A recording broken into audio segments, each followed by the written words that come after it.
Research shows that dyslexia affects 1 in every 5 person, and that's 20% of the population. One local mother in Orange County has made it her mission to make sure every child gets the most effective teaching in the classroom. Good morning, everyone. Thank you so much for being here. The second annual Literacy Champion Breakfast was packed with educators, administrators, and parents wanting the best for their children, especially when it comes to reading and learning. Well, the inspiration is my son, Reed. I think God has a sense of humor and allowed me to unwittingly name my dyslexic son Reed and spell it differently than reading. A few examples to highlight this point. Jen Knopf is the president and founder of the Reed Charitable Foundation, named after her son.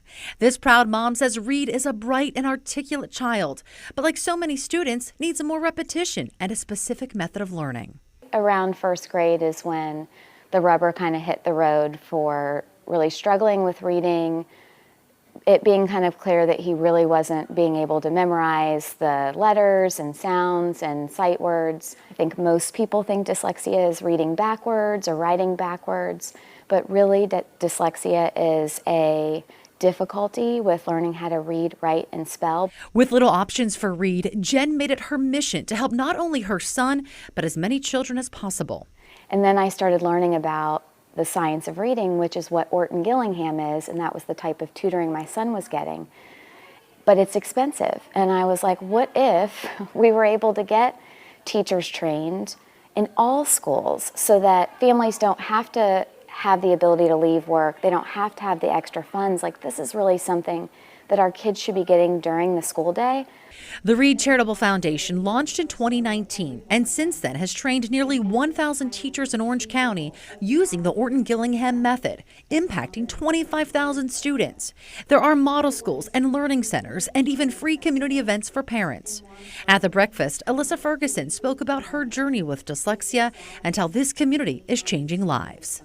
It's really nice just to be able to read big words and be able to read a chapter book now and giving speeches without being scared. It's important to me because I just want people to know it's not always going to be easy to accomplish something, but then you'll find out a solution to accomplish your dream. Lindsay Freeman is a volunteer with Reed Charitable Foundation. Her daughter Piper was diagnosed with dyslexia at 7 and has advice for parents.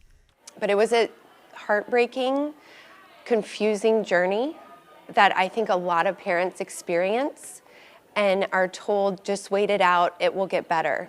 But without the right interventions for people with a learning difference, it will not get better.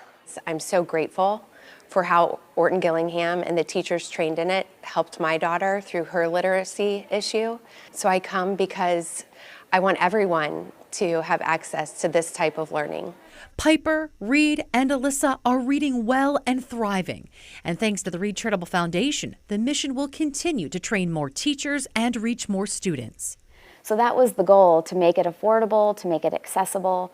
I could never have dreamed what it's become in the period of time that it has. I'm going to try.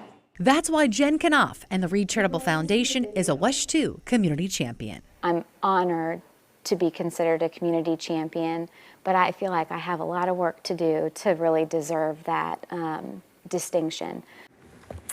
And the Reed Charitable Foundation has raised more than $3 million since its inception.